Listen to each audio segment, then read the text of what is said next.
በተደጋጋሚ የተናገሩት ሙሉ አብዛኛው ስለሷ ነው በብዛት ስናገር የነበረው ልጆቹ በእንደዛ ከተወሰነ በኋላ አሁንም ልጆቹን በአያታቸው እጅ እንዲያድጉ አልፈልግም። የሁለታችን ጸብ አንደኛ እሷ ናት። ልጆቼ ጋር እንድትደርስ አልፈልግም። ልጄ የመከላከል የመጠበቅ የልጅ ልጆቼን የማየት መብት አለኝ። አንተ ስለፈቀድክ አንተ ስላልፈቀድክ አይደለም።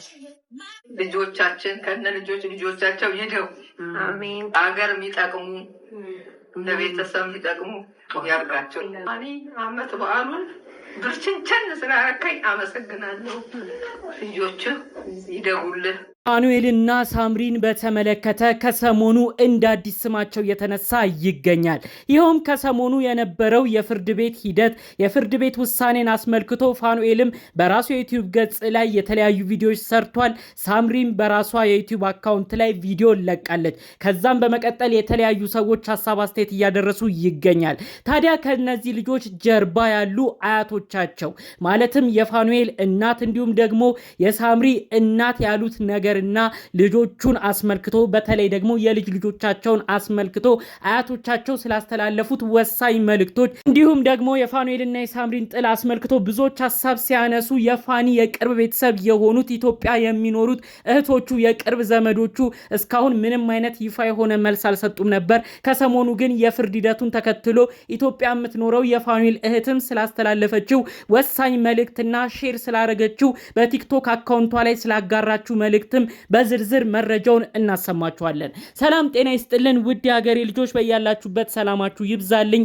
ዛሬም አዳዲስ በሆኑ ጉዳዮች ብቅ ብለናል። ለዚህ ቻናል አዲስ ከሆናችሁ ሰብስክራይብ በማድረግ ሁሌ የምንለቃቸው ቪዲዮዎች እንዲደርሱ ይሁን። ቀጥታ ይዘን ወደ መጣ ነው ዝርዝር መረጃዎቻችን እናልፋለን። የፋኑኤልና ሳምሪ መለያየት ወደ 8 ወራት አስቆጥሯል። የተለያዩ ሀሳቦች በተለያዩ ወራቶች ላይ ሲሰሙ ቆይተዋል። ከሰሞኑ ደግሞ እንደ አዲስ ፋኒና ሳምሪን የተመለከቱ መረጃዎች እየተሰሙ ይገኛሉ። ይኸውም እንግዲህ የፋኒና ሳምሪ የጋራ ልጆቻቸው ፊሎና አዳምን በተመለከተ የፍርድ ቤት ውሳኔ የተሰጠበትን ሂደት ፋኒም ሳምሪም የተለያዩ መረጃዎችን እያካፈሉ ይገኛሉ። በአጠቃላይ እንግዲህ ልጆቹ ሳምሪ ጋር እንዲቆዩ እንደተደረገ፣ ቅዳሜና እሁድ ሲሆን ደግሞ አባታቸው ጋር እንዲሆኑ እንደተደረገ፣ ከዛ ባለፈ መልኩ ደግሞ እንግዲህ ፋኒና ሳምሪ ጋራ ልጆቻቸው ፊሎና አዳም በየትኛውም የዩቲዩብ ቪዲዮ ላይ እየተቀረጹ እንዳይገቡ ፍርድ ቤት ላይ መተማመኛ ቦታ እንደደረሱ ጭምር መረጃው ተሰምቷል ማለት ነው። የትኛውም ቤተሰብ ፋኑኤልም ሳምሪም ልጆቻቸውን እየቀረጹ ዩቲዩብ ላይ እንደማይለቁም ይህንን ተማምነዋል ማለት ነው። ታዲያ በመቀጠል ሌላ ሀሳብ የተሰማው ፋኑኤልም እኔ በደንብ ስሞግት የነበረው ብሎ መልእክቱን ያስተላለፈው በተለይ የሳምሪን እናት አያትየው የሆነችውን ጂጂኪያ ልጆቹ ጋር እንዳደርስበት ሳምሪ በቤት ውስጥ በምታሳድግበት ወቅት ላይ ከአያታቸው ጋር እንዳትገናኝ ነው ደጋግሞ ሲናገር እንደነበር ፋኑኤልም መረጃውን መልእክቱን ያስተላለፈው። በሌላ በኩል ጂጂኪያ ራሱ ብዙ ነገር ይሄንን አስመልክታ የተናገረችው ጂጂኪያም ያለችው እንዲህ ነበረ። ፋኑኤል ችግሩ ከኔ ጋር ነበረ፣ ከሷ ከሚስቱ ጋር ከልጆቹ እናት ጋር ችግር እንደሌለበት አድርጎ ዋነኛ ችግር ፈጣሪዋ እኔ እንደነበርኩ አድርጎ ነው ሲስል የነበረው። ከዛም ባለፈ መልኩ ደግሞ የልጅ ልጆቼ ጋር እንዳልደርስም በጣም ብዙ ማስጠንቀቂያ ሲሰጥ ነበረ።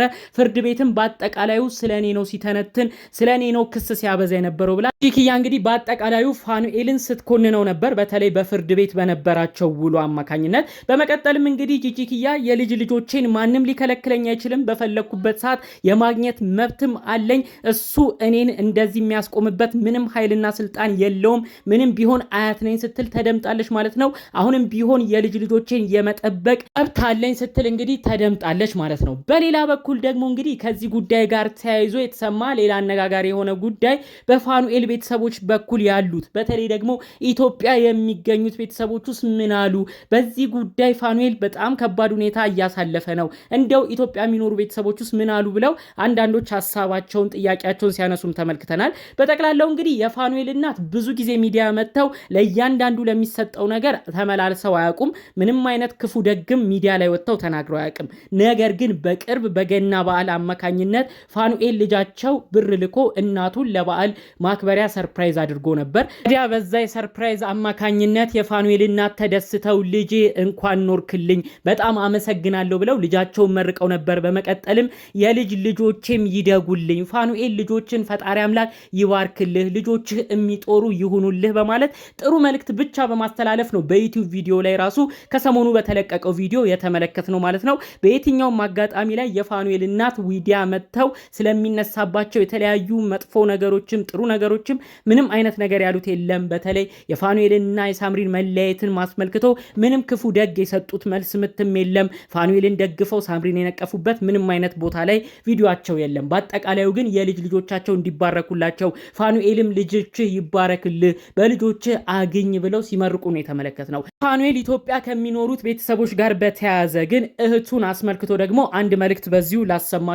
ቅድም በቪዲዮ መግቢያም እንደነገርኳችሁ የፋኑኤል እህት በብዙ ሁኔታዎች ስትወቀስ ነበር፣ በተለይ በጂጂና በልጇ ሳምሪ። በተለይም እንግዲህ ሳምሪ የተጣሉ ሰሞን ከፋኑኤል ጋር በተለያየችበት ወቅት ላይ እህቱ ብዙ ተንኮል ስታረግ ነበር፣ በእኛ ትዳር ጣልቃ እየገባች ብዙ ነገር ስትፈተፍት ነበር ብላ ብዙ ነገር ስለ እህቱ ተናግራለች። ከዛ ባለፈ መልኩ ደግሞ የሳምሪ እናት ራሱ ሚዲያ ወጥታ ስለ ፋኑኤል እህት ብዙ ተናግራ ነበረ። የፋኑኤል እህት እንግዲህ በጣም ከባድ ልጅ እንደሆነች እዚህ ሚዲያ ላይ ልጠራቸው በማይገቡ መልኮች የማይሆን ስም እየሰጠቻት ራሱ ብዙ ነገር ስትናገራት ነበር። ታዲያ ለእንደዚህ አይነቶቹ ነገሮች በቲክቶክ ገጿ ላይ ብዙ መልስን ቀጥታ ወጥታ የፋኑኤል እህት ባትመልስም ለሚወሩት ወሬዎች ለተሰጣት ስሞች ግን የትኛውም ሁኔታ እንደማይወክላት በተባለችበት ነገር እንደማትገኝ እንዲሁም ደግሞ የተሰጧት ስሞች ሁሉ ውሸት እንደሆኑ ጠቅለል አድርጋ በጽሁፍ የምትመልስባቸው ኮመንትም ሰው ሲያደርግላት በሪፕሌይ የምትመልስበት ወቅት ነበር። በተለይ አንዳንዶች የጂጂንና የሳምሪን ንግግር እየሰሙ አንቺ ትዳር ያለያየሽ እያሉ የፋኑኤል እህት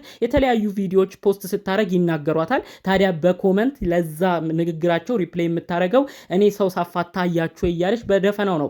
ብቻ በእንደዚህ አይነት ሁኔታ መጠርጠሯ እንዳስደበራት ለነሱ መለየት ምክንያት እንዳልሆነችም ጭምር በኮመንት ሪፕሌይ ስታረግ የነበረው። ታዲያ ከሰሞኑ ባለው የፍርድ ሂደት ላይ በተመለከተ ፋኑኤል የወሰዳቸውን አቋም በተለይ ደግሞ አያታቸው ጂጂኪያን አስመልክቶ እኔ ልጆች ጋር እንድትደርስ አልፈልግም፣ እሱ ነገር ላይ በደንብ ፍርድ ቤቱም ውሳኔ ይስጥልኝ ያለውን ንግግር አስመልክቶ የፋኑኤል እህት ይህንን ነገር ሪፖስት አድርጓለች። ንግግሩ ይህ የሆነው እንግዲህ ፋኑኤል ቀደም ብሎ ዩቲዩብ ላይ ለቆ ነበር ይህንን ሐሳብና ንግግሩን። በመቀጠል ደግሞ ብዙ ጊዜ ለፋኒ ጠበቃ በመሆን የምትከራከርለት አንድ ዩቲዩበር ነበረች ሄለን ሾ። ታዲያ እዛ ሄለን ሾ ቤት ገብቶ ይህን ንግግሩን መልእክቱን እያሰማ ነበረ። ጂጂኪያ ወይም አያትየው ልጆቼ ጋር እንድትደርስ አልፈልግም ብዬ በተለያዩ ቦታዎች ደጋግሜ ተናግሬያለሁ፣ ፍርድ ቤትም ይህንኑ ነው ሳስረዳ የቆየሁት የሚል ንግግር ከሄለን ጋር አድርጎ ነበር። ታዲያ ያን ቪዲዮ ሪከርድ ተደርጎ በተለያዩ ቤቶች ላይ ተለቆ ነበር። ታዲያ ያንን ቪዲዮ ነው ፋኑኤል እህት የሆነችው ወይም ቢቱ በሚባል የቲክቶክ አካውንት የምትታወቀው እህታችን ይህንን የፋኑኤልን ሐሳብ ንግግሩን ወደ ራሷ ቲክቶክ አካውንት በማምጣት ሪፖስት ያደረገችው። ይህ ማለት እንግዲህ የወንድሟ አባባል በተለይ ደግሞ አያታቸውን ጂጂኪያን አስመልክቶ የተናገረውን ንግግር እሷም እንደምትስማማበትና ለልጆቹ ጥሩ ሆኖ ማደግ አያትየው መራቅ እንዳለባትም ጭምር የምትስማማበት ሐሳብ እንደሆነ በመግለጽ ይህንን ለማሳየት ነው እንግዲህ ወደ ቲክቶክ አካውንቷ ላይ ሼር ያደረገችው ማለት ነው። ከዛ ውጪ አሁንም ቢሆን መተው ቃል በቃል ምንም አይነት ነገር አልተመላለሱም። በተለይ የፋኑኤል ቤተሰቦች ኢትዮጵያ የሚኖሩት በአጠቃላዩ ግን ልጃቸው ፋኒ የሚያረጋቸው ውሳኔዎች እነሱም የሚስማሙበት እንደሆነ አሁን ላይ ሼር በማድረግ ሐሳቡን ይህንን ነገር እነሱም እያጋሩት ይገኛል ማለት ነው። በአጠቃላዩ ፋኒና ሳምሪ አሁን ድረስ እየተካሰሱ ነው። 8 ወራት ሙሉ አንዱ አንዱን እየተናገረ እየቆየ ይገኛል። በዚህ መሃል ልጆቻቸው የሚያሳዝን ሁኔታ ውስጥ እንዳሉ ለመገመት አያዳግትም። እባካችሁ በፋኒና ሳምሪ መካከል ያላችሁ ሰዎች ልጆቹ ከዚህ በኋላም ጭራሽ እልህ እንዳይጋቡ የተቻለውን በማድረግ በተለይ ደግሞ የወለዱትን ፊሎና አዳምን በማስታወስ እነዚህ ልጆች አንድ የሚሆኑበት ነገር እንዲፈጠር ማድረግ ከተቻለ ጥሩ፣ ካልሆነ ግን ዘለፋና ናናቁ ቀርቶ ተከባብረው የሚኖሩበት ነገር እንዲፈጠር የእውነት ከልብ በመመኘት የዛሬውን መረጃዎችን እዚህ ላይ አበቃለሁ።